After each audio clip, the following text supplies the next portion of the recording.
दोस्तों 26वां सर्ग परसेन का प्रसंग। नमो बुद्धाय। दोस्तों बुद्ध चरित्र चंद्रोदय विनीत विक्रम बोध जी का पुस्तक है दोस्तों, और महात्मा गौतम बुद्ध जी का, तथागत बुद्ध जी का जातक कथाएं और जीवन वृत्तांत बोलो या जातक कथाएं। दोस्तों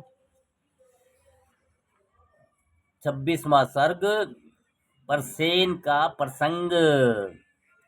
जो सदैव पंचशील का पालन करने वाले हैं, जो सारे संसार को धर्म मार्ग पर चलाने वाले हैं, जो भय रहित, शंका रहित और शोक रहित हैं, ऐसे संग स्वरूप तथागत को नमस्कार है। चेतवन में सभी प्रकार की सुख सुविधाएं थी। यथा समय तथागत वहां आ गए। सेठ सुदत्त ने आकर अब उन्हें प्रणाम किया। वह उनके लिए अनेक प्रकार के उपहार ले आया था। फिर सुदत्त ने हाथ जोड़कर प्रार्थना की और भिक्षुक संघ सहित भोजन के लिए निमंत्रण दिया। अगले दिन खान पान करने के बाद तथागत ने अनेक प्रकार से धर्म कर्म का उपदेश दिया। सुदत्त प्रतिदिन दर्शन के लिए आता था और प्रसन्न मन से बहुत से उपहार लाता था। बीच बीच में वह संघ को भोजन का निमंत्रण देता रहता था। सभी स्मरणों को भोजन करवाकर उसे अत्यधिक सुख प्राप्त होता था। कल्प वृक्ष के समान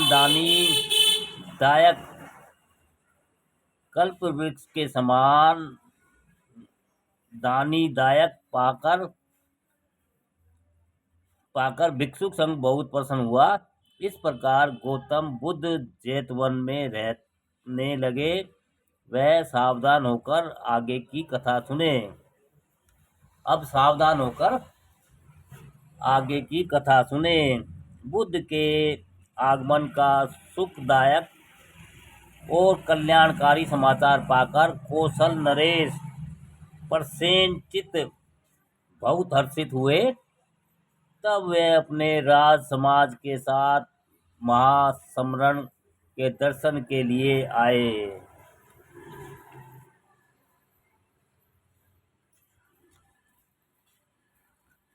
तथागत की चरण धूल रूपी रोली को मस्तक पर लगाते हुए वे वहीं बैठकर बड़ी विनम्रता से हाथ जोड़कर बोले, हे महामहिम मुनिराज, आपने मुझे कृतार्थ कर दिया कि मेरे नगर में आकर दर्शन दिया।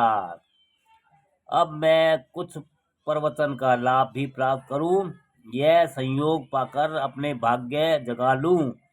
मुझे तथागत उसी राजनीति का उपदेश करे जिससे मेरा कल्याण हो। परसेन चित्त का अनुरोध सुनकर मानव वंश में ध्वजा के समान सर्वोपरि गौतम बुद्ध ने जन कल्याण के लिए उन्हें इस प्रकार शिक्षा दी। मेरे मन में यह बहुत बड़ी अभिलाषा है कि मनुष्य के बीच अलग अलग दो पक्ष न रहे। मैं चाहता हूँ कि मनुष्य में न कोई ऊंच और न कोई नीच हो, राजा ने रंक न राजा हो न रंक हो, सब एक समान हो जाए और समान भाव से रहे। हे राजन, अगर तुम्हारी इच्छा हो तो अपने राज्य में एक वर्गविहीन समाज की स्थापना करो। संसार को देखकर यह बात भली भांति समझ लो कि जमीन, मकान, धन धान्य आदि जितने भी सुख भोग के साधन है, सब में सबका भाग है। मैं चाहता हूँ कि सब लोग संग बुद्ध होकर रहें और सब साथ साथ परिश्रम करके समान रूप से सुख के साधनों का उपयोग करें।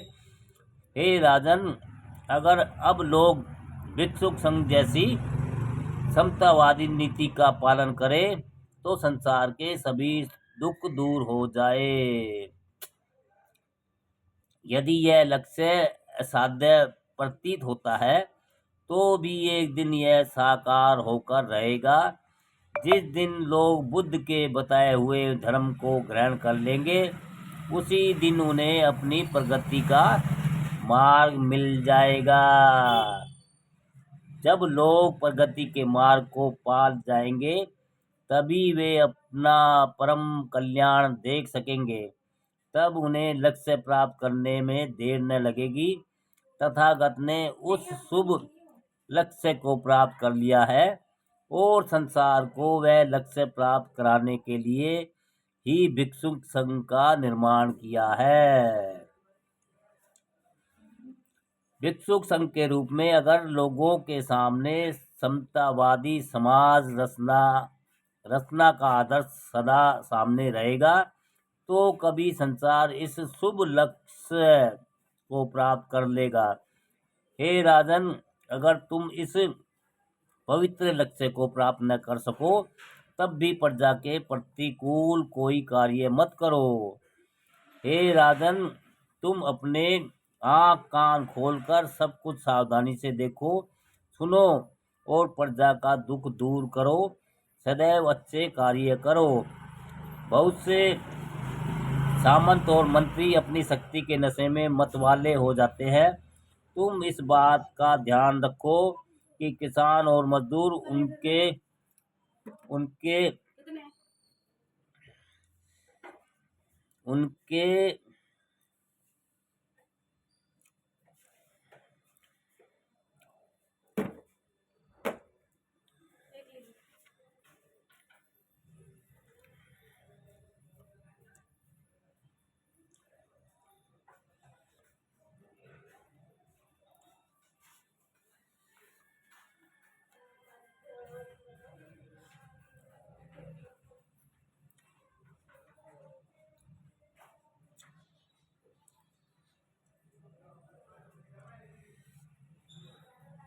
हे राजन, तुम अपने आँख कान खोलकर सब सुख सावधानी से देखो, सब कुछ सावधानी से देखो, सुनो और प्रजा का दुख दूर करो। सदैव अच्छे कार्य करो। बहुत से सामंत और मंत्री अपनी शक्ति के नशे में मतवाले हो जाते हैं। तुम इस बात को ध्यान रखो कि किसान मजदूर उनके द्वारा कष्ट न पाए, सबको समान रूप से न्याय प्राप्त हो, क्योंकि न्याय के सामने कोई छोटा बड़ा नहीं होता।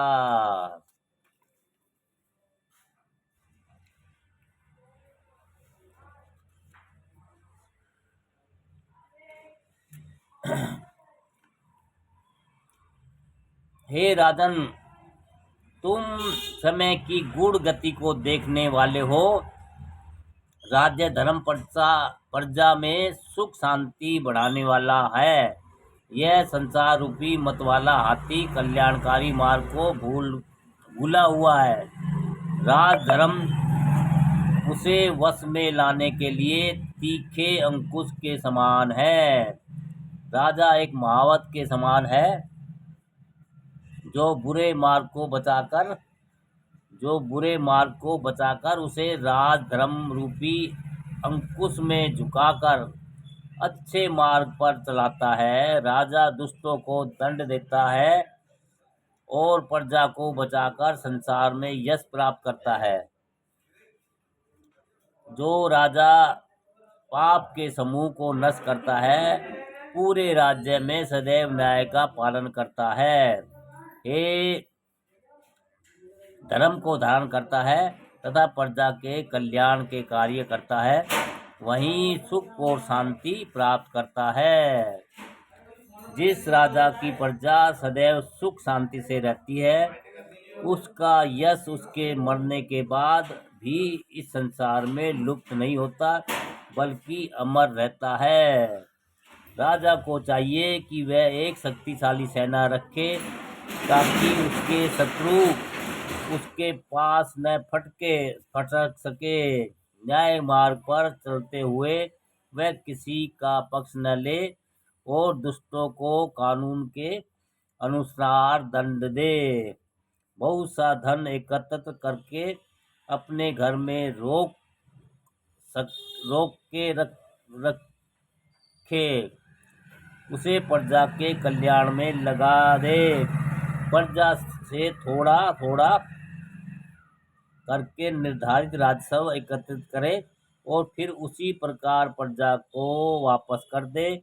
जिस प्रकार सूर्य जलाशय से प्रतिदिन थोड़ा थोड़ा पानी सोखता है, फिर बरसात आने पर उसे वापस कर देता है।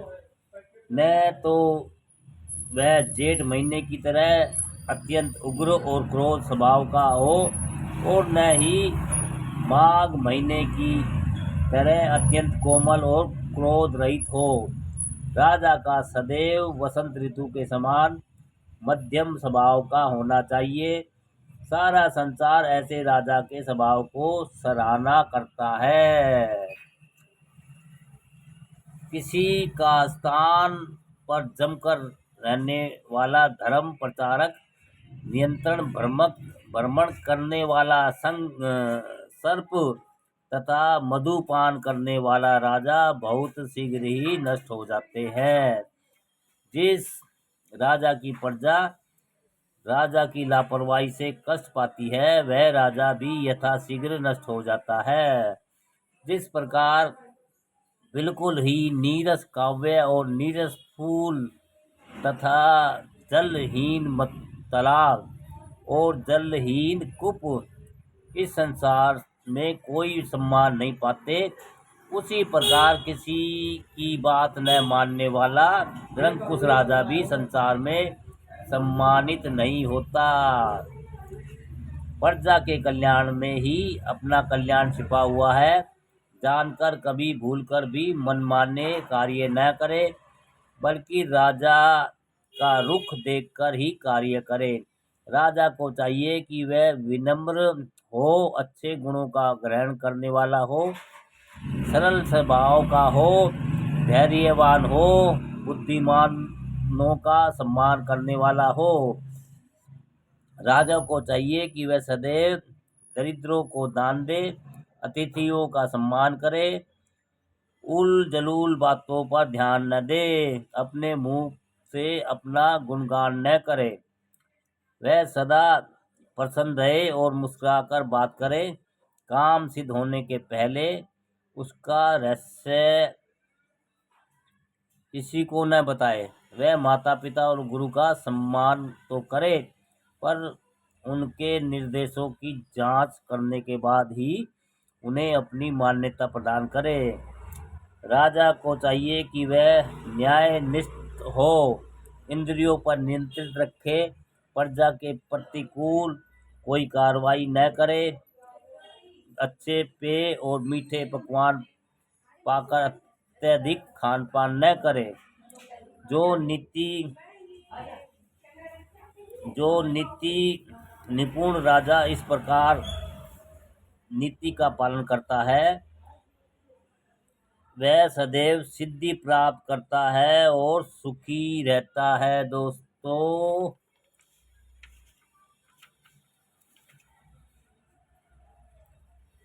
हे राजन, तुम स्वयं ही बहुत नीतिवान हो, मैं अधिक समझ जा कर क्या कहूँ। मेरे विचार से तो राजनीति का सार इतना ही है कि राजा का सारा जीवन अपनी प्रजा के जीवन के लिए होता है। तथागत का उपदेश सुनकर कौशल नरेश को बड़ा संतोष हुआ। वह कहने लगे, हे महामुनि, आप सद्बुद्धि के कोश हैं। भगवान, आपके द्वारा मुझे जैसा निर्देश प्राप्त हुआ है, मैं सब कार्य उसी प्रकार करूँगा। अब मुनि राज मुझे अपनी शरण में ले ले और मुझे अपने उपासक का पद दे दे। राजा को अत्यंत श्रद्धालु देखकर तथागत ने उन्हें शील ग्रहण करवाकर उपासक बना लिया।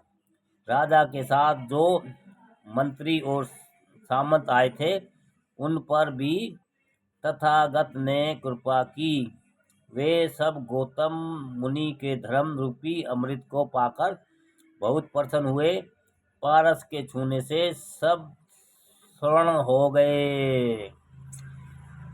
तथागत से उपदेश प्राप्त करने के बाद ही बुद्ध की शरण पाकर कौशल नरेश उन्हें प्रणाम करके प्रेम से भरे हुए प्रसन्न मन से अपने आवास चले गए।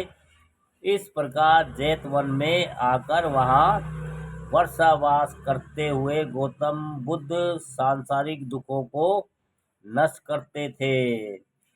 चेतवन में वर्षावास करते हुए वे लोगों का सांसारिक कष्ट दूर करते थे।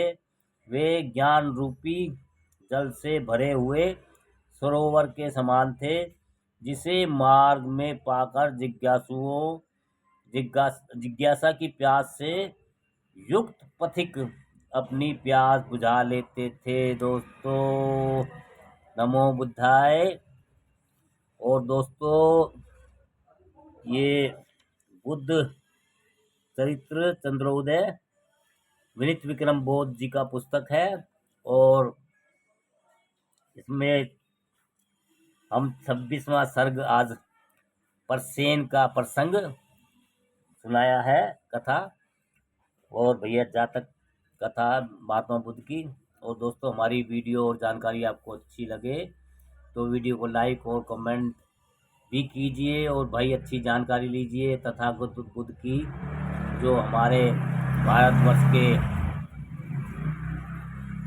धम्म जिन्होंने दिया भारतवर्ष को और देश दुनिया को दिया। दोस्तों, नमो बुद्धाय। सभी को जय भीम दोस्तों।